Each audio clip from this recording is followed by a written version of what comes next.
Halo semua, nama saya Jessica Sim dengan NPM 1851080.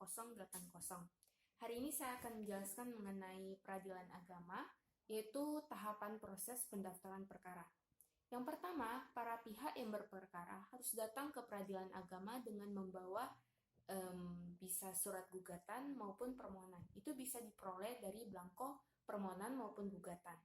Jika ada sengketa, maka Anda akan memiliki belangko gugatan. Umumnya perceraian, berarti gugatan perceraian. Yang kedua, pihak berperkara menghadap petugas meja pertama dan menyerahkan surat gugatan atau permohonan minimal 6 rangkap.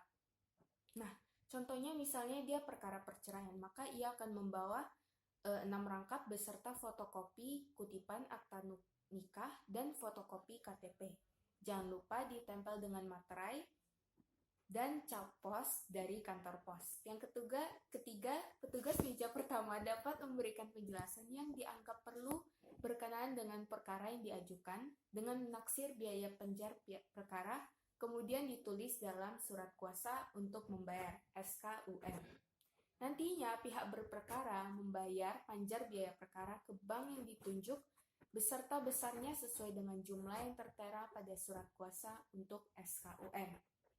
Nantinya pegang kas atau kasir menandatangani surat kuasa untuk membayar SKUM dan membubuhkan nomor urut perkara beserta tanggal penerimaan perkara dalam surat kuasa untuk membayar. Kemudian menyerahkan tindakan pertama surat kuasa untuk membayar tersebut yang telah dicap lunas beserta surat gugatan atau permohonan kepada pihak yang berperkara. Nah, setelah perkaranya sudah didaftar di pengadilan agama oleh penggugat atau pemohon, selanjutnya tinggal menunggu panggilan dari jurusita atau jurusita pengganti. Pemanggilan jurusita atau jurusita pengganti nantinya sekurang-kurangnya 3 hari sebelum sidang sudah sampai kepada pihak bersangkutan dan langsung disampaikan ke alamat penggugat maupun tergugat. Nah, bila alamat mereka tidak ditemukan bagaimana? Maka jurusita atau jurusita pengganti akan menyampaikan panggilan tersebut kepada lurah atau camat setempat alamat tempat tinggal penggugat atau tergugat tersebut. Nah, jika para pihak sudah dipanggil dan datang ke pengadilan agama, mereka akan segera mendaftarkan diri ke piket meja informasi yang tersedia beserta dan menunggu antrian sidang. Nah, sekarang kita masuk ke tahapan penanganan perkara di persidangan. Yang pertama, upaya perdamaian. Hakim wajib mendamaikan setiap kedua belah pihak yang berperkara dalam setiap kali sidang. Nah, dalam mediasi ini, para pihak boleh menggunakan hakim mediator yang tersedia di pengadilan agama tanpa dipungut biaya, kecuali para pihak menggunakan mediator di luar yang sudah mempunyai sertifikat. Nanti biaya seluruhnya akan ditanggung oleh kedua belah pihak berdasarkan kesepakatan yang ada. Nah, bila terjadi perdamaian dalam mediasi tersebut, maka pengadilan akan mengeluarkan akta perdamaian atau akta dading. Nah, akta dading ini mempunyai kekuatan hukum yang tetap dan tidak dapat diajukan banding, kasasi, maupun peninjauan kembali. Namun sebaliknya, bila tidak terjadi perdamaian antara kedua pihak, maka persidangan dilanjutkan dengan pembacaan surat menggugat.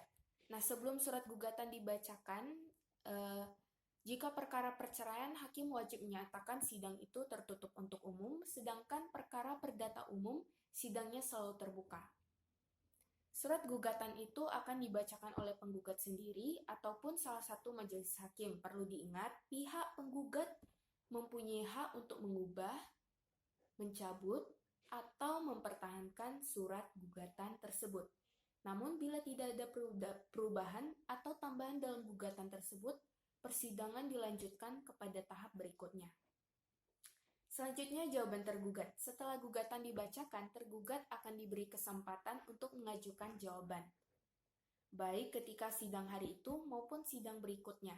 Jawaban tergugat dapat diajukan secara tertulis maupun lisan. Itu tertera dalam pasal 158 ayat 1 RBG. Nah, di dalam jawaban tergugat ini, tergugat juga dapat menyampaikan eksepsi dan rekonvensi. Rekonvensi adalah ketika tergugat menggugat kembali. Nah, yang keempat adalah replik penggugat. Setelah tergugat menyampaikan jawaban, kemudian penggugat diberi kesempatan untuk menyampaikan replik. Pada tahap ini, penggugat biasanya tetap mempertahankan gugatan, bisa pula merubah sikap dengan membenarkan jawaban atau bantahan dari tergugat. Selanjutnya, duplik tergugat. Setelah penggugat menyampaikan replik, tergugat diberi kesempatan untuk menyampaikan duplik. Nah, pada tahap ini biasa akan diulang-ulang sampai ada titik temu antara penggugat dengan tergugat. Apabila acara jawab-menjawab dianggap cukup oleh hakim dan masih ada hal yang tidak disepakati, maka akan dilanjutkan dengan pembuktian. Selanjutnya, pembuktian. Pembuktian akan dilakukan baik dari pihak penggugat dan pihak tergugat. Pihak penggugat dan tergugat diberikan kesempatan yang sama untuk menyampaikan pembuktian berupa bukti saksi maupun bukti surat-surat. Selanjutnya, kesimpulan para pihak. Pada tahap ini, kesimpulan para pihak merupakan hasil pemeriksaan dapat mengajukan pendapat akhir yang merupakan hasil pemeriksaan dari keseluruhan sidang yang berlangsung. Nah, kesimpulan dapat disampaikan secara lisan maupun tertulis. Nah, yang kedelapan adalah musyawarah majelis hakim. Rapat permusyawaratan majelis hakim bersifat rahasia. Nah, seperti musyawarah pada umumnya, musyawarah akan diambil suara terbanyak. Dan yang terakhir, yang kesembilan, putusan hakim. Nah, ini yang ditunggu-tunggu oleh para pihak. Pada tahap ini akan dibacakan putusan oleh majelis hakim, dan putusan hakim akan berkekuatan hukum tetap setelah 14 hari amar putusan itu diterima oleh para pihak. Demikian hasil video yang telah saya sampaikan. Semoga bermanfaat bagi yang menonton. Saya mohon maaf jika ada kesalahan dan terima kasih atas perhatiannya.